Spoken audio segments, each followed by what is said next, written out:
여러분 그건 평안하셨습니까? 서재에서 전하는 말씀을 맡은 호주 멜번의 남기영 목사입니다. 오늘은 그 세 번째 말씀이 되겠습니다. 히브리 사람들 사이에는 옛날부터 전하여 내려오는 이러한 이야기가 있다고 합니다. 하루는 랍비가 제자들에게 새벽인 것을 어찌 알 수 있느냐고 물었습니다. 그랬더니 한 문화생이 손을 들고는 얼마 정도 떨어진 곳에서도 개와 양을 구별할 수 있는 때를 새벽이라며 자신 있게 대답을 했습니다. 그랬더니 그 랍비는 고개를 가로저으면서 자기가 구하는 답이 아니라고 했습니다. 다른 문화생이 또 손을 듭니다. 그리고는 포도나무와 무화과나무를 구별할 수 있을 때를 새벽이라 할 수 있다고 대답했다는 것입니다. 랍비는 그것도 정답이 아니라고 했습니다. 그런데 말입니다. 이 랍비가 만약에 우리들에게 같은 질문을 했다면 우리는 어떻게 대답했을까 하는 생각을 해보았습니다. 어쩌면 한국 사람들 사이에서는 새벽 닭이 우는 소리를 듣고 새벽인 것을 안다고 하는 사람도 있었을 것 같습니다. 이 이야기를 다른 말로 한다면 닭이 일러주는 소리를 듣고 새벽인 것을 안다는 뜻입니다. 그런데 이 랍비와 제자들의 이야기에서는 참고 기다리는 것에 익숙하지 못했던 한 문화생이 정답을 이야기해 달라고 랍비에게 졸랐던 것으로 되어 있습니다. 그랬더니 그 랍비는 모든 사람의 얼굴에서 내 형제와 내 누이의 얼굴을 볼 수 있을 때 그때가 바로 그 사람의 새벽이라는 이야기를 했다고 합니다. 저는 오래전에 교회에서 성경 공부를 하는 시간에 이 이야기를 교인들에게 들려주며 새벽을 무엇이라고 생각하느냐고 물어본 적이 있었습니다. 그랬더니 나름대로 여러 가지 의미 있는 이야기를 해 주었습니다. 어떤 이는 새벽이란 낮이 시작되는 시간이라고도 했습니다. 또 어떤 이는 밤이 끝나는 시간이라고도 했으며 또 어떤 사람은 밤과 낮이 서로 만나는 시간이라고도 했습니다. 그런데 이 랍비가 묻고 있는 새벽은 누구에게나 하루 한 번씩 찾아오는 그런 새벽은 아니었던 것 같습니다. 어쩌면 그 랍비가 이야기하고 있는 새벽은 그가 문화생들에게 들려주었던 정답으로 미루어 보아 깨어있는 사람만이 맞이할 수 있는 그런 새벽, 내 속사람이 맞이하는 나의 새벽을 이야기하는 것이 분명하다는 생각을 하게 되기 때문입니다. 새벽은 밤이 끝나는 곳입니다. 어두움이 밝음에 밀려서 사라지는 곳입니다. 우리는 그런 시간을 새벽이라고 부릅니다. 그런데 그 어두움은 스스로 사라질 수 있는 능력이 없습니다. 그래서 어두움은 새벽의 빛을 기다립니다. 그리고 또 그 새벽 빛이 오게 되면 자연스럽게 물러날 수밖에 없는 것이 어둠이기도 합니다. 그러니 새벽은 낮의 시작이라고도 할 수 있을 것입니다. 그리고 새벽의 주제는 뭐니 해도 새벽 빛입니다.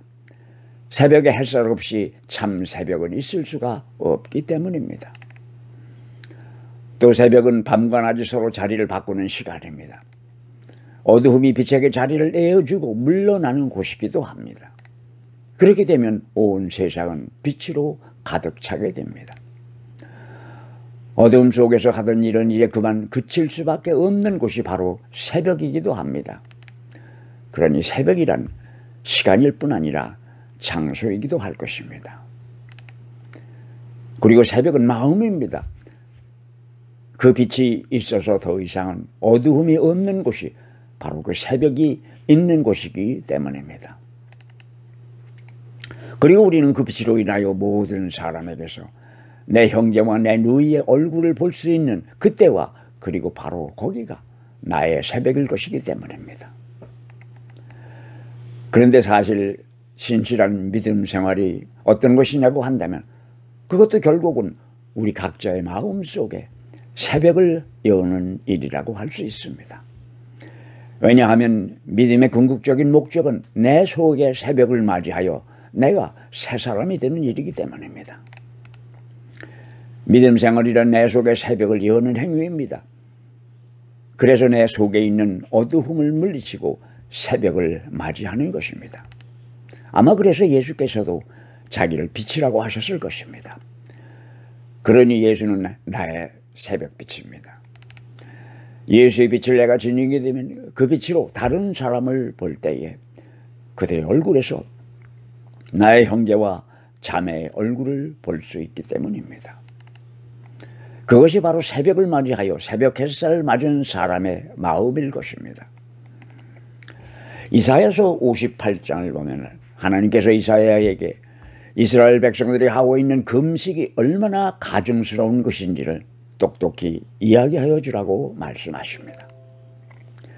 그들이 마치 공의를 행하고 하나님의 규례를 저버리지 않는 민족이나 되는 것처럼 날마다 나를 찾으며 나의 길 알기를 좋아한다고는 하지만 너희가 다툼이고 싸우면서 금식을 하는구나. 이렇게 못된 주먹질이나 하려고 금식을 하느냐고 한탄하는 하나님을 만나 뵙게 됩니다. 금식이란 다이어트가 아닌 종교적인 행위입니다. 좀 더 구체적으로 이야기한다면 금식은 회개에 대한 외적인 표현인 것입니다. 여기서 이사야는 금식이라는 단어를 통하여서 의미 없는 종교적인 규례와 격식을 꾸짖고 있는 것입니다. 그리고 8절로 넘어가면 그리하면 내 빛이 새벽 햇살처럼 비칠 것이라고 했습니다. 어떻게 하면요? 내가 하나님의 뜻대로 그렇게 살면, 내가 그렇게 하나님 앞에 회개하고 금식하는 마음으로 살게 되면 내가 빛을 발하게 되어 새벽 햇살처럼 비칠 것이라는 것입니다. 여기서 이사야는 내가 비추는 새벽빛으로 모든 사람들의 얼굴에서 형제와 자매의 얼굴을 볼 수 있는 방법을 우리에게 일러주고 있는 것입니다.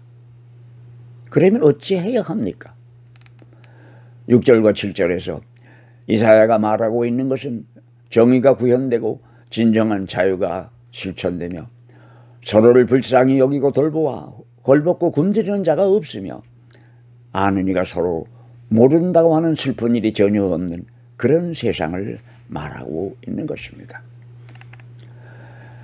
이사야는 그것이 바로 하나님께서 진정 기뻐하시는 우리의 금식이라고 말합니다. 그 첫 번째를 공의라고 한다면 그 두 번째 것은 자유입니다. 성경에서 공의라고 하는 말은 정의라고 하는 말과 때로는 같은 의미로 사용되기도 합니다. 공의라고 하는 것은 또 법적인 용어이기도 합니다. 공의라고 하는 것을 한마디로 이야기한다면 검은 것은 검고 흰 것은 희다고 하는 것입니다. 그런데 문제는 검은 것을 보고 희다고 하는 것입니다. 처음에는 검은 줄 알면서도 자기의 이익을 위하여 희다고 말하지만 나중에는 검은 것을 희다고 하면서도 그게 잘못 말하고 있다는 생각을 못하는 것입니다. 검은 것은 죽어도 검고 흰 것은 죽어도 흰 것, 그것이 바로 공의인 것입니다. 그러면 자유라고 하는 것은 또 무엇입니까? 많은 사람들은 자신이 자유로운 세상에 살고 있다는 생각을 하기 때문에 자유라는 것에 대한 진정한 값을 모릅니다. 그래서 하나님께서는 이스라엘 백성들에게 기회가 있을 때마다 이스라엘의 조상들이 이집트에서 종살이 하던 시절을 상기시키십니다. 이 이야기를 얼핏 들으면 하나님이 자기가 하신 일에 대한 공치사라도 하시는 것처럼 들리지만은 이는 이스라엘 백성들에게 자유의 소중함을 일깨워주며 그 자유를 주신 분이 바로 하나님이라는 것을 상기시키라는 것입니다. 헛된 욕망으로부터의 자유, 구습으로부터의 자유, 의미 없는 형식으로부터의 자유, 악령으로부터의 자유입니다. 또 7절에 가면 또한 굶주린 사람들에게 너의 양식을 나누어 주는 것, 또 너는 불쌍한 사람들을 집에 맞아들이는 것, 이것이 바로 금식의 바른 태도가 아니냐고 말씀하십니다. 여기서 나누어 준다고 하는 것은 먹고 남는 부스러기를 준다는 뜻이 아닙니다. 내가 먹고 있는 그릇에서 덜어준다는 표현에 더 가까운 의미를 가지고 있습니다. 제가 어릴 때 자라던 동네에 중환이라고 하는 녀석이 있었습니다. 우리는 친구였습니다. 그 녀석은 구슬치기를 아주 잘해서 동네 아이들의 구슬을 한 번은 다 긁어 먹었던 때가 있었습니다. 하루는 동네 아들이 모였는데 전 같으면 구슬치기를 할 법도 했지만 그날은 할 수가 없었습니다. 왜냐하면 동네 아이들의 구슬은 그 녀석이 다 따버렸기 때문이었습니다. 그제서야 그것을 눈치챈 주간이는 집으로 뛰어가더니 깊숙이 감추어두었던 구슬단지를 가지고 왔습니다. 그리고는 그 애지중지하던 구슬단지를 땅바닥에 엎어버리더니 아이들에게 골고루 나누어 주었습니다. 그날의 구슬치기는 참으로 전에 없이 희귀애한 가운데 재미있었던 기억이 지금도 아직 기억 속에 남아 있습니다. 그런데 말입니다. 어른들은 왜 그렇게 하지를 못하는지 모르겠습니다. 여러분 감사합니다. 다음 주에 다시 뵙겠습니다. 여러분의 활기찬 한 주일이 되시기를 기원하겠습니다.